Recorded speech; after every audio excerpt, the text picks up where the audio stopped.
एक बार फिर से आपका हार्दिक स्वागत है आपके अपने YouTube चैनल जीके अड्डा 360 में।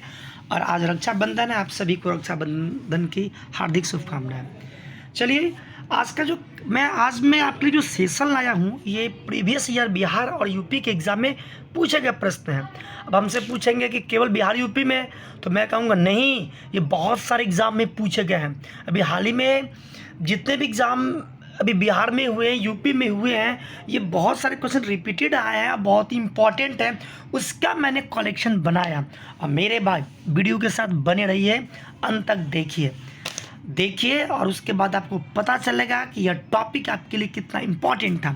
एक और बात, मैंने केवल टॉपिक हिस्ट्री से नहीं लाया, आज मैं 30 क्वेश्चन का सेशन लाया हूँ, जो कुछ क्वेश्चन हिस्ट्री से हैं, ज्योग्राफी से हैं, पॉलिटी से हैं, इन्वायरमेंट से हैं, इकोनॉमिक्स से हैं और विविध से भी क्वेश्चन हैं। तो आइए बिना समय गंवाए स्टार्ट करते हैं, है ना। और क्वेश्चन को एक एक करके देखते हैं। सबसे पहला हम बात कर लेते हैं। पहला क्वेश्चन है कि महात्मा गांधी एकमात्र किस कांग्रेस अधिवेशन के अध्यक्ष चुने गए? आप आंसर बताइए, वीडियो पॉज कीजिए। ऑप्शन ए, बी, सी या डी। चलिए मैं बता देता हूँ। आपसे मैंने क्वेश्चन पूछा कि महात्मा गांधी एकमात्र किस कांग्रेस अधिवेशन में अध्यक्ष चुने गए।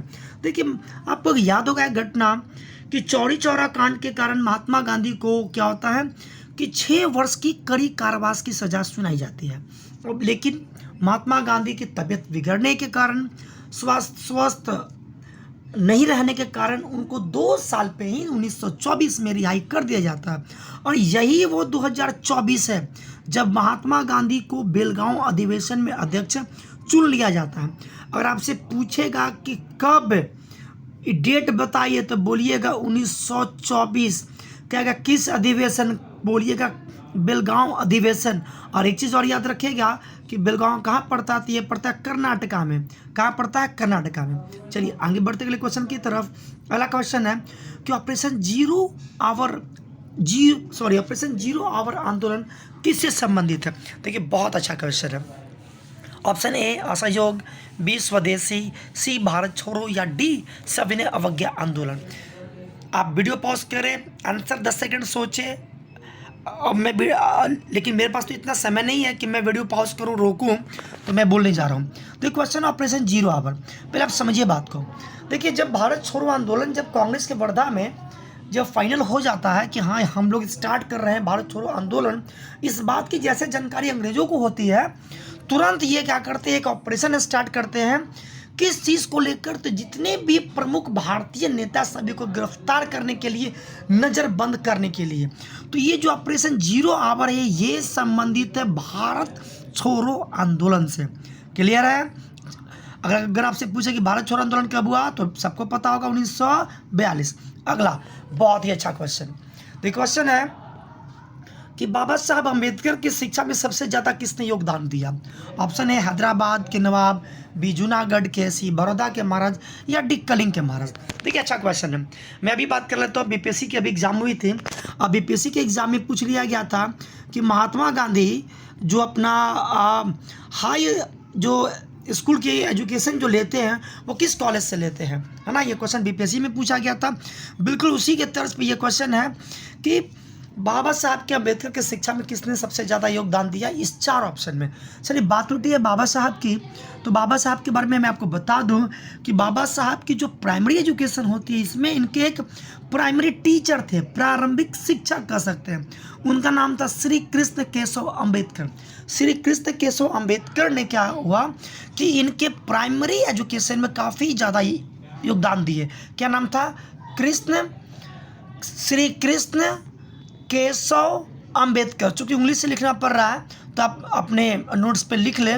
और अगली मैं बात कर लेता हूँ फिर कि जब ये 1913 ईस्वी में जब अम्बेडकर साहब 1922 वर्ष की उम्र में जब अमेरिका के कोलंबिया यूनिवर्सिटी में जाते हैं, तो आपको पता होगा कि अमेरिका में कोलंबिया यूनिवर्सिटी, देश से बाहर जाने के लिए पैसा तो लगेगा। तो ऐसे कंडीशन में क्या होता है कि बड़ौदा के जो महाराज होते हैं, कौन महाराज? बड़ौदा के, नाम याद कर लीजिएगा, उनका नाम था सयाजी राव। क्या नाम था? सयाजी राव। यही बड़ौदा के यही महाराज थे जिन्होंने बाबा साहब अम्बेडकर की शिक्षा के लिए प्रति महीना तकरीबन $11.5 अम्बेडकर साहब को छात्रवृत्ति के तौर पर देते थे। तो इसका राइट आंसर क्या होगा? ऑप्शन सी, बड़ौदा के महाराज। आगे बढ़ते हैं, अगला क्वेश्चन बहुत ही अच्छा, बहुत ही बीबीआई कई बार पूछा गया है। गुलामगिरी के लेखक, जो लोग बिहार में लगातार एसआई की एग्जाम दे रहे हैं उनको पता होगा गुलामगिरी के लेखक कौन है। तो गुलामगिरी के लेखक है ज्योतिबा फूले। देखिए बहुत इंपॉर्टेंट, याद रखेंगे ज्योतिबा फूले के बारे में। इन्होंने एक समाज की स्थापना किया था जिसका नाम था सत्य शोधक। क्या नाम था? सत्य शोधक। और एक बात और आप याद कर लेंगे कि सत्य शोधक एक सत्य शोधक समाज वह पहला समाज था जो निम्न वर्ग के लोगों के लिए क्या हुआ? स्कूल खुलवाए। तो याद रखिएगा, अगर आपसे एग्जाम में पूछे कि वह कौन सा प्रथम संगठन था जो निम्न जातियों के लिए स्कूल खुलवाए, तो उसका क्या होगा? सत्य शोधक समाज। और सत्य शोधक समाज के कौन है संस्थापक? तो ज्योतिबा फुले। आइए अगले क्वेश्चन की तरफ बढ़ते हैं। अगला क्वेश्चन है, बंगाल में लॉर्ड क्लाइव ने द्वैत शासन लागू किया। आपको तो पता है कि द्वैत शासन किसने लागू किया था? बीपीएससी के एग्जाम में भी पूछ लिया गया था कि लॉर्ड क्लाइव ने लागू किया। मैंने जानबूझकर लिखा था कि आपको पता चल जाए, लेकिन किंतु इसे किसने समाप्त किया? यह क्वेश्चन है आपसे। वीडियो पॉज कीजिए, जवाब दीजिए। कहेंगे कॉर्नवालिस, डलहौजी, लॉर्ड वेलेस, जलिया हेस्टिंग्स। देखिए जिनका भी जवाब आया है D, Warren Hastings, exactly right answer है। अब यहाँ पे आपको एक चीज़ जानना चाहिए, द्वैत शासन जो लागू किया गया लॉर्ड क्लाइव के द्वारा, अब पता है कब लागू हुआ था? ये लागू हुआ था 1765 में। कब लागू हुआ था? 1765 में। कहाँ लागू हुआ था? बंगाल में।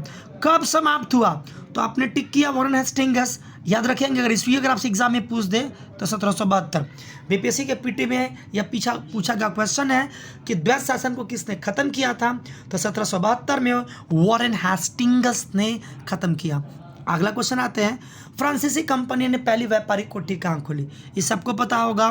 फ्रांसीसी जो थे पहली व्यापारिक कोठी कब खोले? सूरत में। आपको पता होगा कि 1664 में फ्रांसीसी कंपनी की आगमन होती है और 1668 में फ्रांसीसी कंपनी अपनी सबसे पहली जो फैक्ट्री खोलती है वो कहाँ खोलती है? तो सूरत में। आगे की तरफ बढ़ते अगले क्वेश्चन में। 7वां क्वेश्चन, दीवाने अर्ज नामक सैन्य विभाग की स्थापना किसने की? देखिए एक बात याद रखेंगे कि दीवाने, पहला तो आप ये याद रख लीजिए कि दीवाने अर्ज किस तरह का विभाग था? तो ये विभाग था सैन्य विभाग। अब आपसे पूछा गया है कि किस सुल्तान ने स्थापना की? तो इसका राइट आंसर, जिन्होंने भी टिक लगा चुके हैं बलबन, वो राइट आंसर है। देखिए हर बार मैं 10 सेकंड में बात कर लेता हूँ, मैं कुछ बोल लेता हूँ, तो जब तक मैं बोल लेता हूँ तब तक आप ऑप्शन को टिक कर लीजिए। उसके बाद मैं 10 सेकंड में फिर मैं आंसर बता ही देता हूँ, तो मिला ले किनका कितना सही है। तो दीवाने अर्ज एक सैन्य विभाग था सल्तनत काल में, जिसकी स्थापना किसने की थी?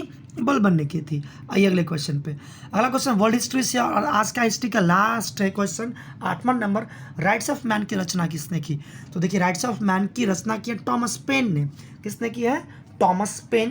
कंफ्यूज मत होइएगा, टॉमस पेन टॉमस मूर में, आंसर क्या होगा? Thomas pen. चलिए हिस्ट्री से 8 क्वेश्चन खत्म हो चुके हैं। अगला सेशन स्टार्ट होने जा रहा है ज्योग्राफी से, और ज्योग्राफी से बात कर लेते हैं फर्स्ट क्वेश्चन कि कौन सा राज्य भूटान को स्पर्श नहीं करता? देखिए जब आप इंडिया का मैप आएंगे इस तरह से, मैं थोड़ा सा मैप स्केच कर लेता हूँ। जब आप मैप आएंगे तो मैप इस तरह से आएगा, यहाँ पे फिर सिक्किम है, सिक्किम के बाद वैसे बढ़ते हुए जाएंगे, इस तरह से देखे होंगे आप। तो यह जो देख रहे हैं यही है क्या? भूटान। क्या? भूटान। अब भूटान को कौन स्पर्श करता है? तो देखिए ये जो मैंने लाइन खींचा, ये ऊपर वाला सिक्किम है, ये ऊपर में क्या है? सिक्किम। ये जो क्षेत्र आप देख रहे हैं, ये जो क्षेत्र, ये सभी क्षेत्र वेस्ट बंगाल के। कौन क्षेत्र? वेस्ट बंगाल के। ये जो क्षेत्र देख रहे हैं, ये क्षेत्र किसके हैं? असम के।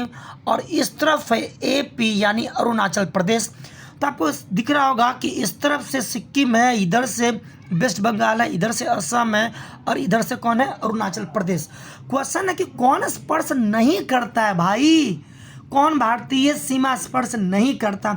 असम तो करता ही है, अरुणाचल तो करता ही है, पश्चिम बंगाल तो करता ही है, ऑप्शन में नहीं दिया, सिक्किम भी करता ही है, तो इसका आंसर क्या होगा? इसका राइट आंसर होगा ऑप्शन नंबर डी। कौन होगा? Option number D. क्लियर है? बढ़ते आगे की तरफ।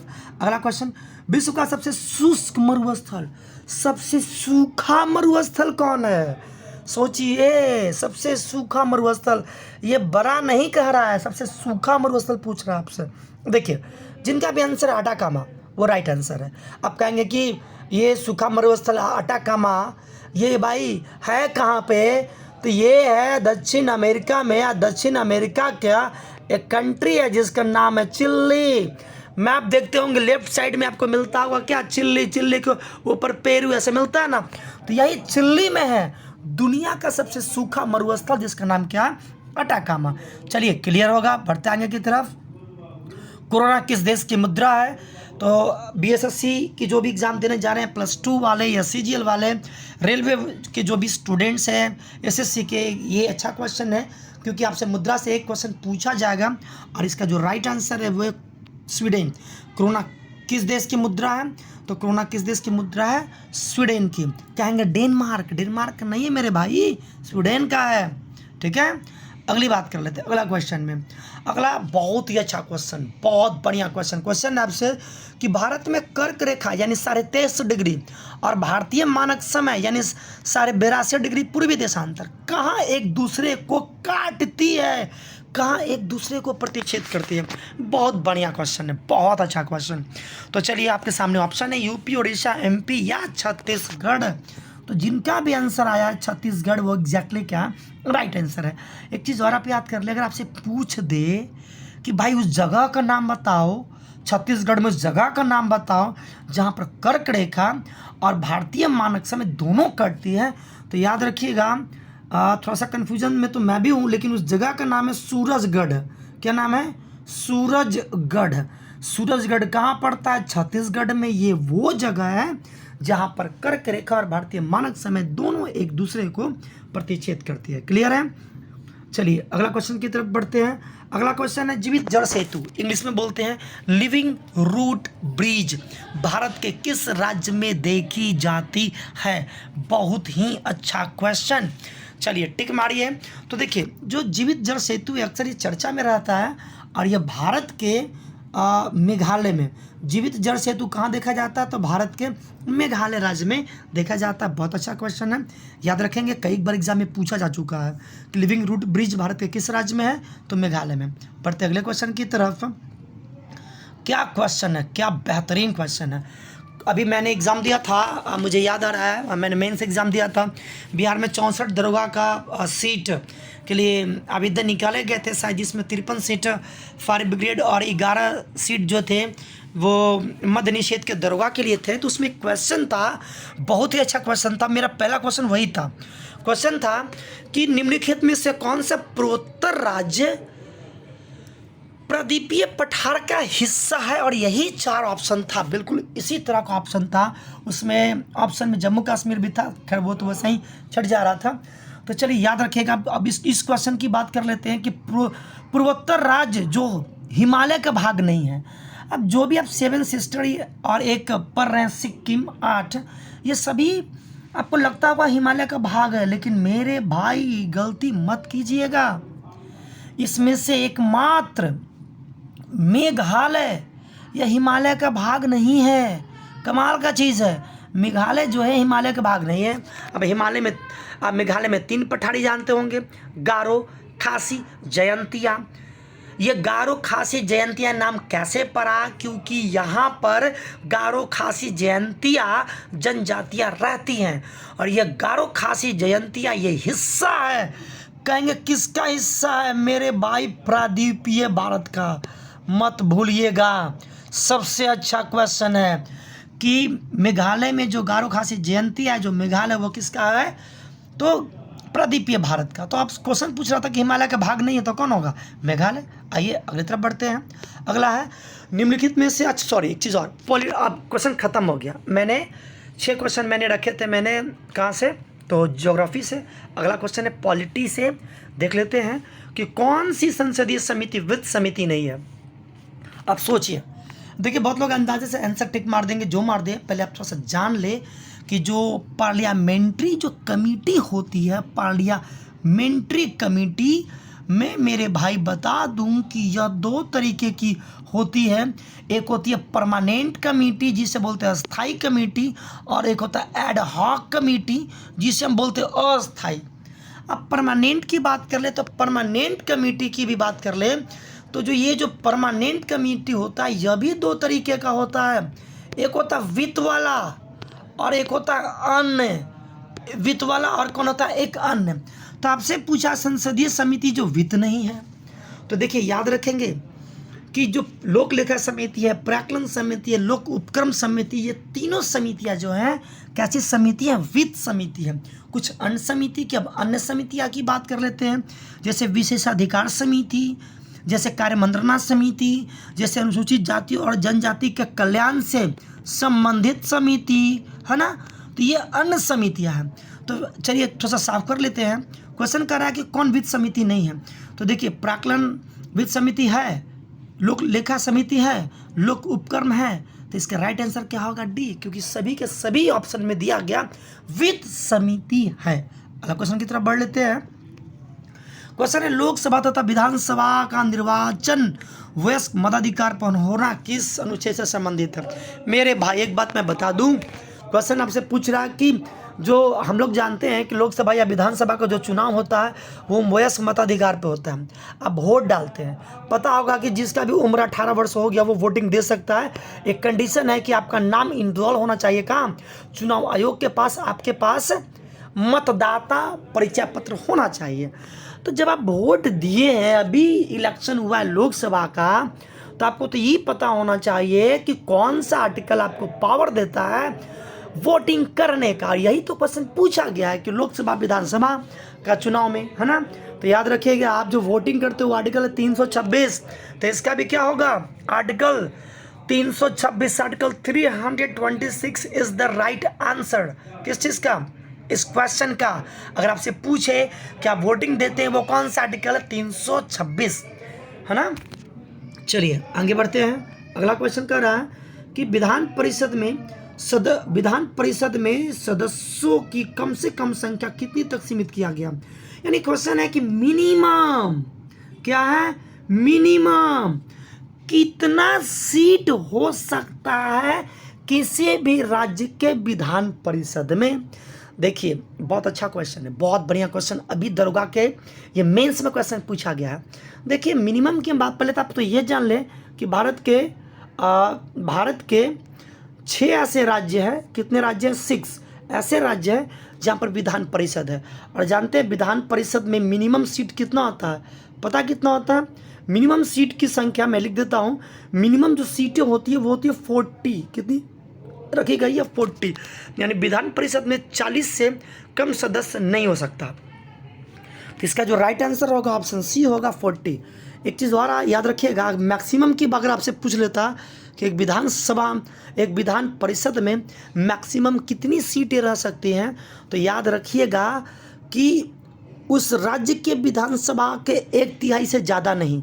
मैं मैक्सिमम की बात कर रहा हूँ, मैक्सिमम। मिनिमम इसका राइट आंसर सी होगा। अगर मैक्सिमम पूछता तो बी होता 1/3। जैसे हम बिहार की बात कर लेते हैं, तो बिहार में अगर हम बात कर लेते हैं तो बिहार में विधानसभा उसमें 243 है। तो 243 को अगर आप 3 से डिवाइड दीजिएगा तो कितना आएगा? कितना मैक्सिमम हो सकता है? तो 81 आएगा। कितना आएगा? 81। बिहार में मैक्सिमम जो सीट हो सकता है 81, और मिनिमम तो सभी के लिए है कितना? 40। तो बिहार में अभी विधान परिषद की सीट की संख्या कितना है? 75। कितना है? 75। अगर राज्य सरकार चाहे तो संशोधन करके सीटों की संख्या बढ़ाकर बिहार सरकार 81 कर सकती है, जिस पर अंतिम निर्णय कौन लेगा? पार्लियामेंट सांसद लेगा। ठीक है, तो इस क्वेश्चन का राइट आंसर क्या होगा? ऑप्शन सी, मिनिमम 40 होता है और मैक्सिमम 1/3। अगले क्वेश्चन पे आते हैं कि कौन से ऐसे प्रधानमंत्री थे जो कभी मुख्यमंत्री नहीं रहे हैं? क्या क्वेश्चन है? प्रधानमंत्री जो बने भारत के लेकिन किसी राज्य के मुख्यमंत्री नहीं बने। देखिए 2400 जब दरोगा का सीट आया था बिहार में, तो उसमें मेंस क्वेश्चन में यही पूछा गया था। क्वेश्चन थोड़ा अलग था कि कौन से ऐसे मुख्यमंत्री हैं जो प्रधानमंत्री भी बने। मैंने ठीक उल्टा पूछा है, चलिए डिस्कस कर लेते हैं। सबसे पहले बात कर लेते हैं चौधरी चरण सिंह, ये मुख्यमंत्री थे यूपी के। वीपी सिंह भी मुख्यमंत्री थे यूपी के। ये दोनों मुख्यमंत्री कहाँ के रह चुके हैं? उत्तर प्रदेश के। पीवी नरसिंहन आपको पता होगा कि ये भारत के पीएम थे और एक मुख्यमंत्री थे आंध्र प्रदेश के। आईके गुजराल ऐसे पीएम हैं जो कभी किसी भी राज्य के मुख्यमंत्री नहीं थे। आपको याद भी होगा कि आईके गुजराल एक ऐसे पीएम है जो राज्यसभा के सदस्य भी रह चुके हैं। क्लियर है? तो इसका राइट आंसर क्या होगा? इसका राइट आंसर होगा आईके गुजराल एक ऐसे पीएम है जो कभी मुख्यमंत्री नहीं रहे। ठीक है, आते अगले क्वेश्चन की तरफ। अभी वही फिर 64 सीट की बात कर लेते हैं। उसमें मेंस में यही क्वेश्चन था कि संघ राज्य क्षेत्र का वर्णन संविधान के किस भाग में किया गया है? बहुत इजी क्वेश्चन है। इसका भाग क्या होगा? 8। ठीक है, तो संघ राज्य क्षेत्र का वर्णन हमारे भारतीय संविधान के पार्ट 8 भाग 8 में किया गया। आगे बढ़ते अगला क्वेश्चन पे। अगला क्वेश्चन है विधि के समक्ष समानता किस अनुच्छेद में वर्णित है? देखिए अभी एग्जाम हुआ था अभी 1265 में, और इसमें पीटी में यही क्वेश्चन सेकंड शिफ्ट में पूछा गया था कि विधि के समक्ष समानता किस अनुच्छेद में। याद रखेंगे ये फंडामेंटल राइट्स है। अगर आर्टिकल की बात कर ले तो ये आर्टिकल कौन होगा? 14 अनुच्छेद 14 में क्या वर्णन किया गया? विधि के समक्ष समानता, यानी लॉ के सामने सभी लोग क्या है? इक्वल है। अगली बात कर लेते हैं, भारत के किस राज्य में पंचायती राज लागू नहीं है? क्या क्वेश्चन है, बहुत दासू क्वेश्चन है मेरे भाई, इसको याद कर लेना। पहले तो मैं पूरा बता दूं, पहले तो आपको यहाँ ये जानना है कि पंचायती राज जो कॉन्सेप्ट है वो कहाँ लागू है, पहले ये तो जान लो मेरे भाई। देखो पंचायती राज भारत के 4 क्षेत्रों में लागू है। कहाँ पे लागू है? 4 क्षेत्रों में। देखो मैं बोलने जा रहा हूँ कहाँ कहाँ लागू है। 3 गो राज्य में है भाई। कहाँ पे? 3 गो राज्य में। वो कौन कौन है? तो पहला है नागालैंड। कौन है? नागालैंड। दूसरा जो है वो है मेघालय, और तीसरा जो है वो है मिजोरम। नागालैंड, मेघालय, मिजोरम। क्लियर है? 3। और एक है यूनियन टेरिटरीज, वो है दिल्ली। कौन है? दिल्ली। कुल मिला के कितने हो गए? 4। नागालैंड, मेघालय, मिजोरम, दिल्ली। अब आपसे क्वेश्चन पूछा है कि कहाँ लागू नहीं है। नागालैंड में मैंने बताया है, मिजोरम में है, मेघालय में है, मणिपुर में नहीं है, और एक जगह और है मैंने बताया। वो कहाँ पे बताया मैंने? तो दिल्ली में। दिल्ली में ये लागू नहीं है। अच्छा क्वेश्चन था। अगले क्वेश्चन की तरफ बढ़ते हैं। अब आगे क्वेश्चन इन्वायरमेंट से। क्वेश्चन है कि सर्वप्रथम जैव विविधता, इंग्लिश में बोले तो बायोडाइवर्सिटी शब्द का प्रयोग किसने किया? ये आपको याद रख लेना है कि वॉल्टर जी रोसन पहले ऐसे व्यक्ति थे जिन्होंने बायोडाइवर्सिटी शब्द हिंदी में जैव विविधता शब्द का इस्तेमाल किया। ठीक है, तो आगे की तरफ बढ़ते हैं। अगला क्वेश्चन है यूएनईपी की स्थापना कब हुई? बहुत अच्छा क्वेश्चन। देखिए डायरेक्ट आपसे क्वेश्चन है कि यूएनईपी की स्थापना कब हुआ, तो डायरेक्ट आपसे एग्जाम में पूछ लिया जाता है कि यूएनईपी का आप हमको फुल फॉर्म बता दीजिए पहले, बाद में डिस्कस कर लेंगे हम आपसे कि स्थापना कब हुआ।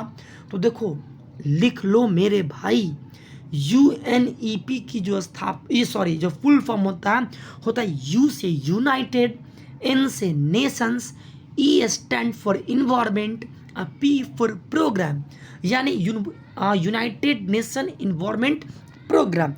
अगली बात कर लेते हैं। क्वेश्चन है कि कब इसकी स्थापना हुई? 1972 में। थोड़ा बहुत कुछ और जान जाइए, बहुत इंपॉर्टेंट है।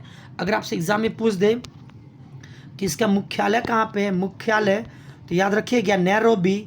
नैरोबी आपको पता होगा कि यह केन्या के क्या है? राजधानी है। क्लियर है? अगर टेम्पोरली बात करें इसके एक्टिव मेंबर की, तो अभी जो यूएनईपी की जो मेंबर सदस्यों की जो संख्या है वो 193 है। ठीक है, अगला क्वेश्चन की बात कर लेते हैं। लाइकेन किस प्रकार के प्रदूषण के अच्छे संकेतक होते हैं? बहुत अच्छा क्वेश्चन है। देखिए आपके सामने ऑप्शन दिया हुआ है और इसका जो right answer A B C D में से राइट आंसर होगा ए। कहा जाता है कि जहाँ पे प्रदूषण होगा, क्या होगा? जहाँ पे प्रदूषण होगा वहाँ पर लाइकेन नहीं उगते हैं। जो क्षेत्र वायु प्रदूषण से, प्रदूषण नहीं वायु प्रदूषण से ज़्यादा प्रभावित होता है, इफेक्टेड होता है, वहाँ पे क्या होता है कि लाइकेन नहीं उगते हैं। तो लाइकेन का होना ना होना यह संकेत होता है कि यहाँ पे वायु प्रदूषण है या नहीं है। तो इसका राइट आंसर होगा ए, वायु प्रदूषण। अगले क्वेश्चन की बात कर लेते हैं कि कान्हा राष्ट्रीय उद्यान किस जंतु के संरक्षण के लिए प्रसिद्ध है? यानी कान्हा जो नेशनल जो पार्क है अपना, वो किस जंतु के संरक्षण के लिए फेमस है? तो कहेंगे कि सर वहाँ पे तो ढेर चीज़ है। अच्छा, ऑप्शन ना दिख रहा है, चलिए कहेंगे कि वहाँ मिर्गो है, बाघो है, बरसिंगो, कस्तूरी मृग तो नहीं मिलेगा, तो बहुत उधर मिलता है ना, जम्मू की तरफ। तो देखिए इसका जो राइट आंसर होगा, राइट आंसर, जिन्होंने बाघ मारा है एकदम गलत मारे हैं, ठीक आप। इसका राइट आंसर क्या होगा? इसका राइट आंसर होगा बारहसिंगा। याद कर लीजिएगा कि कान्हा राष्ट्रीय उद्यान जो है वो किस चीज़ के लिए फेमस है? तो बारहसिंगा के लिए। BBI बहुत इंपॉर्टेंट, याद कर लेंगे। अगले क्वेश्चन की तरफ बढ़ते हैं। इन्वायरमेंट का कि कार्टाजेना प्रोटोकॉल, कार्टाजेना, एक मिनट, हाँ, कार्टाजेना प्रोटोकॉल किससे संबंधित है? ऑप्शन ए समुद्री सुरक्षा, बी प्रदूषण समाधान, सी जैव सुरक्षा, या डी ओजन संरक्षण। इसका जो राइट आंसर होगा, इसका राइट आंसर होगा जैव सुरक्षा। क्या होगा? जैव सुरक्षा। याद रख लीजिएगा कि कार्टाजेना जो प्रोटोकॉल हुआ था ये कोलंबिया में पड़ता है, और इस प्रोटोकॉल का मेन उद्देश्य था जैव सुरक्षा को लेकर। तो right answer is option C. अगला तरफ आते हैं, इकोनॉमिक्स से मैंने लाया, मैंने 2 क्वेश्चन देख लीजिए। ये भी दरगाह के मेंस में पूछा गया, 2400 के मेंस में पूछा गया क्वेश्चन है कि बताइए GST किस प्रकार का कर है? प्रत्यक्ष, अप्रत्यक्ष, साधारण या फिर साधारण अप्रत्यक्ष, दोनों। तो जिसने भी ऑप्शन किया डी एकदम बिल्कुल गलत टिक मार लिया आप। डी तो कभी होवे नहीं करेगा। इसका जो राइट आंसर बहुत ईजी है, अप्रत्यक्ष कर। GST जो कैसा टैक्स है? इनडायरेक्ट टैक्स है। अगला क्वेश्चन देख लेते हैं कि भारत के GDP में, किसमें? भारत के GDP में, GDP की अर्थव्यवस्था में सबसे ज़्यादा किस सेक्टर का, किस क्षेत्र का हिस्सा है ना? विनिर्माण का, सेवा का, कृषि का, या औद्योगिक का? एक चीज़ याद रखिएगा कि जो देश जैसे जैसे विकसित होते जाएगा उस क्षेत्र में कृषि सेक्टर का योगदान घटते जाएगा और सेवा का योगदान बढ़ते जाएगा। अब भारत जब आज़ाद हुआ था, आज़ादी के समय काफ़ी पिछड़े हुए थे, उस समय GDP में कृषि का योगदान बहुत ज़्यादा था। और आपसे एग्जाम में पूछ ले कि प्रारंभ में तो कृषि का योगदान ज़्यादा था, लेकिन प्रेजेंट की बात कर रहा है तो प्रेजेंट में सबसे ज़्यादा जो योगदान है वो सर्विस सेक्टर का है। तो इसका आंसर क्या होगा? Option B. अब अगला क्वेश्चन कर लेते हैं। विविध से मैंने आपके लिए 2 क्वेश्चन लाया। पहला क्वेश्चन है कि जिगर शब्द किस खेल से संबंधित है मेरे भाई? जिगर जो है ना किस खेल से संबंधित है? ये भी 2200 वाले दरोगा के 2213 के PT में पूछा गया क्वेश्चन था ना। तो ये देखिए जिगर जो संबंधित है ये बिलियर्ड से। किससे? बिलियर्ड से। कोई दिमाग मत लगाए, सीधा रट लीजिए, बिलियर्ड्स। अगली बात कर लेते हैं हम। अगला क्वेश्चन है पुस्तक मालगुडी डेज के लेखक कौन है? आज का लास्ट क्वेश्चन। देखिए जब BSSC +2 वाला जब एग्ज़ाम में से जो सेकंड हुआ था तो उसमें पता क्या हुआ था? इससे पिछला जो 2014 में हुआ था तो वो एग्ज़ाम रद्द कर दिया गया था। एक बार एग्ज़ाम हुआ वो रद्द कर दिया गया था, और एक सेट था जिसमें 2 क्वेश्चन आए थे। क्वेश्चन था एक ही सेट में 2 क्वेश्चन था कि मालगुडी डेज के लेखक कौन है। फिर उसी में सेट में यह भी क्वेश्चन था कि माई डेज के लेखक कौन है। मैंने आपसे पूछा कि मालगुडी डेज के लेखक कौन है, तो जिन्होंने भी टिक किया है KR नारायण, बिल्कुल गलत टिक किया आपने। इसका आंसर होगा RK नारायण। क्या होगा? RK नारायण। याद रखेंगे मालगुडी डेज और माई डेज, इस दोनों का जो राइटर हैं वो कौन है? RK नारायण है। चलिए आज मैंने 30 क्वेश्चन लाया था, 30 क्वेश्चन मैंने आपको बता दिया। अगर आपको वीडियो अच्छा लगा हो तो भाई मेरा लाइक करना, सब्सक्राइब कीजिए और शेयर कीजिए। और एक चीज़ और याद रखिए कि आपको पढ़ाई का तरीका पता होना चाहिए। बहुत लोग बहुत ज़्यादा मेहनत करने के बावजूद भी उनका रिजल्ट नहीं आता है। ऐसा नहीं है कि उनकी मेहनत की कमी है। हाँ, एक चीज़ बहुत इंपॉर्टेंट होता है रिजल्ट देने में, पता है वो क्या चीज़ है? वो चीज़ है आपके पास पढ़ाई का तरीका होना चाहिए। अगर आप स्टूडेंट हो तो आपको ये पता होना चाहिए कि क्या नहीं पढ़ना है। टाइम मैनेजमेंट बहुत इंपॉर्टेंट है। बिहार में बहुत सारे एग्ज़ाम होने जा रहे हैं, तैयार रहिए। दरोगा आने वाला है, BSSC +2 का फॉर्म भरा हुआ है, एग्ज़ाम का डेट कभी भी आ सकता है। और आपको पता है कि एग्ज़ाम भी ऑनलाइन होने वाला है। CGL की बहाली आने वाली है, कोर्ट का एग्ज़ाम अभी तक डेट नहीं आया क्लर्क का, वो भी आने वाला। मेरे भाई अगर दिल में सपना है, सही में अगर माँ बाप के सपनों को पूरा करना चाहते हो, या फिर आप जिस तकलीफ़ में हैं, कोई फ़र्क नहीं पड़ता कि आपके पेट में भोजन है या नहीं है, कोई फ़र्क नहीं पड़ता आप कितने टैलेंटेड है, फ़र्क पड़ता है मेरे भाई तो बस एक चीज़ से कि आप अभी किस मुकाम पे हैं। बहुत नॉलेज लेकर भी अगर आप मुकाम पे नहीं है, सारी मेहनत बेकार है। मेरे भाई मेरे चैनल के साथ जुड़िए, एकदम सटीक सभी बातें पढ़ाएंगे, वही बात पढ़ाएंगे जो एग्जाम में आता, कोई फालतू बकवास नहीं। इतने फालतू की बातें मैं आपको नहीं पढ़ाऊंगा, क्योंकि अगर आपका घर अगर 2 तल्ला है और आपको खाना भूख लगेगा, 2 तल्ला में, 2 तल्ला पे आपका फ्लैट है, 2 तल्ला में खाना खाने जाना है आपको, और खूब मेहनत किया, चढ़ गए जाके 5 तल्ला पे और जाके बेल ढकढका के कहिएगा कि खाना दे दो, तो खाना मिलेगा? नहीं मेरे भाई, खाना नहीं मिलेगा। बहुत ऊंचा चले गए। एजुकेशन भी यही चीज़ है, परीक्षा भी यही चीज़ है, एग्ज़ाम का प्रिपरेशन भी यही चीज़ है कि तैयारी वैसी होनी चाहिए जैसा कि एग्ज़ाम का पैटर्न है। आप फालतू को 75 किताबें ना पढ़ें, एक किताब पढ़िए लेकिन अच्छे से पढ़िए। खैर बहुत बातें हो गई है ना, समय बहुत ज़्यादा हो गया। चलिए आज के लिए इतना ही। अगर वीडियो अच्छा करता है, अच्छा लगता है मेरे भाई, तो इसको लाइक कीजिएगा, सब्सक्राइब कीजिएगा, शेयर भी कर लीजिएगा। अगर कोई आपका दोस्त होगा जिसको आप चाहते हैं कि बड़ा दिक्कत है ओकरा भाई, ओकरा भी नौकरियाँ लग जाता तो बड़ी बढ़िया रहता, तो एक काम कर लो, मेरा चैनल को शेयर कर दो। मैं गारंटी लेता हूँ मेरे भाई कि दरोगा के एग्ज़ाम में, चाहे कोई भी एग्ज़ाम में, जो मैं पढ़ाऊँगा इससे बाहर नहीं आएगा। रिजल्ट की गारंटी हमारी, लेकिन मेहनत की गारंटी आपको लेना होगा। ठीक है, चलिए मिलते अगले वीडियो में, तब तक के लिए गुड बाय।